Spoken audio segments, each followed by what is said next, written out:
Team India ने ऑस्ट्रेलवी सरजमीन पर एक नई तारीख रकम कर दी है। वो इंडियन टीम जो कि अपने मुल्क में न्यूजीलैंड के हाथों 0-3 की खिफ़्फ़त से 2-4 होकर शिकस्त खाकर आई थी, उसने ऑस्ट्रेलवी सरजमीन पर वो कारनामा सरअंजाम दिखाया है जिसकी शायद कोई तवक्को नहीं कर रहा था। ख़ास तौर पर जब जो भारतीय टीम है पहली इनिंग्स में सिर्फ 150 रन बनाकर ऑल आउट हो गई थी, तो फिर ये मुशाहिदा देखने में आया कि बहुत सारे मुबस्सिरीन ये कहने पर मजबूर हो गए थे कि ये दौरा ऑस्ट्रेलिया भारतीय टीम के लिए बहुत ही मुश्किल और टफ़ होगा। हालांकि इससे पहले जो आखिरी 2 टूर्स किए हैं भारतीय टीम ने ऑस्ट्रेलिया के, दोनों ही में टेस्ट सीरीज़ में कामयाबी हासिल की है, लेकिन इस बार उनका आगाज़ अच्छा नहीं था। लेकिन जैसे ही इंडिया की बॉलिंग आई और कैम मकाम कैप्टन जसप्रीत बुमराह ने जिस तरह की बॉलिंग परफॉर्मेंस का मुजाहरा किया, उसने मेज़बान ऑस्ट्रेलवी टीम को चारों शाने चित कर दिया है और 150 रन पर ऑल आउट होने के बावजूद भारतीय टीम 46 रन की बढ़तरी हासिल करने में कामयाब रही है। तो आप इससे अंदाज़ा लगा सकते हैं कि पहली इनिंग्स के खात्मे के बाद अब भारत का पलड़ा भारी है। अब पर्थ टेस्ट मैच का सिर्फ दूसरा दिन है और इस मौके पर भारतीय टीम और ऑस्ट्रेलवी टीम अपनी एक इनिंग्स खेल चुके हैं। तो आप इससे अंदाज़ा लगा सकते हैं कि अभी सिर्फ पहला सेशन है, मुश्किल से 3.5 सेशन हुए हैं, अभी 3 सेशन पूरे इस दिन के पड़े हुए हैं। तो उसको देखकर लगता है कि शायद 3 दिन से पहले इस मैच का फैसला आ जाएगा।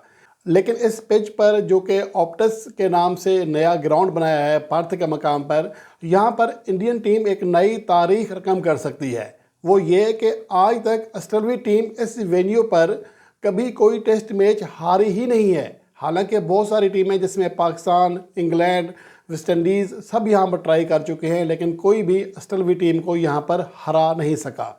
इसके अलावा ये इस वेन्यू पर ऑस्ट्रेलिया का सबसे कम स्कोर है। इससे पहले वो कभी भी 240 से कम स्कोर पर किसी टीम के खिलाफ ऑल आउट नहीं हुई थी, लेकिन आज वो 104 रन पर ऑल आउट हो गई है।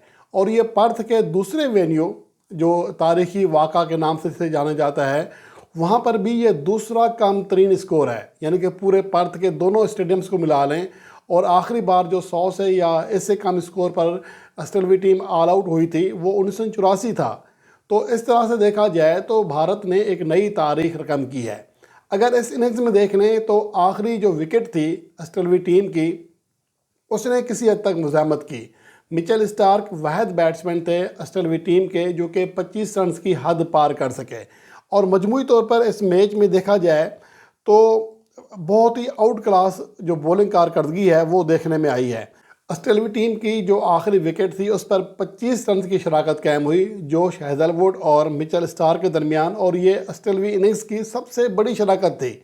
इसके अलावा जो दूसरी बड़ी शराकत है वो सिर्फ 14 रन की थी जो कि ओपनिंग बल्लेबाजों के दरमियान कायम हुई। तो आप इससे अंदाज़ा लगा सकते हैं कि भारत ने ऑस्ट्रेलिया की किसी भी जोड़ी को क्रीज पर ज़्यादा देर टिकने नहीं दिया और शानदार बॉलिंग परफॉर्मेंस दिखाई है।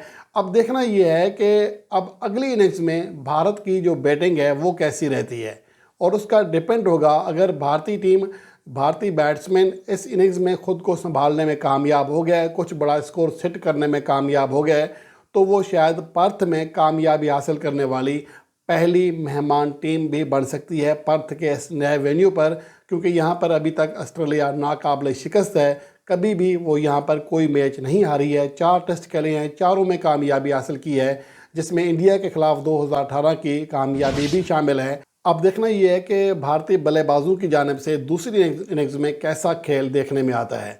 और उसके साथ साथ जसप्रीत बुमराह जिसने आज 5 विकेटें हासिल की हैं, वो भारत के 5वें कैप्टन बन गए हैं जिन्होंने अपनी कप्तानी में इनिंग्स में 5 विकेटें हासिल करने का कारनामा सरअंजाम दिया। इससे पहले विनोद मनकद, बिशन सिंह बेदी, कपिल देव और अनिल कुंबले ये कारनामा सरअंजाम दे चुके थे। अब जसप्रीत बुमराह भी उस 5 प्लेयर्स की फहरस्त में, 5 कप्तानों की फहरस्त में शामिल हो गए हैं जिसने आज बड़ी आउट क्लास और नप्पी तली बॉलिंग कराई है। जसप्रीत बुमराह चाहे T20 हो, चाहे वनडे हो, चाहे टेस्ट फार्मेट हो, हर फार्मेट में यकसां कामयाब आ रहे हैं। उसकी वजह यह है कि उनकी गेंद के ऊपर कंट्रोल बड़ा शानदार है। वो सिर्फ स्पीड मारने की कोशिश नहीं करते, अपनी स्विंग के ऊपर बहुत ज़्यादा इन्हिसार करते हैं, अपनी लाइन और लेंथ पर, और अगले बैट्समैन की कमज़ोरी को देखकर उसके मुताबिक प्लान तैयार करते हैं। और यही वो चीज़ है जो कि जसप्रीत बुमराह को तीनों फॉर्मेट्स में कामयाब बना रही है। अब पर्थ टेस्ट मैच का आज दूसरा दिन है। दूसरे दिन का इख्तिताम हो सकता है कि बहुत सारी पिक्चर क्लियर कर दे, लेकिन अब तक की जो पिक्चर है उसमें इंडियन टीम बढ़तरी हासिल करती हुई दिखाई देती है।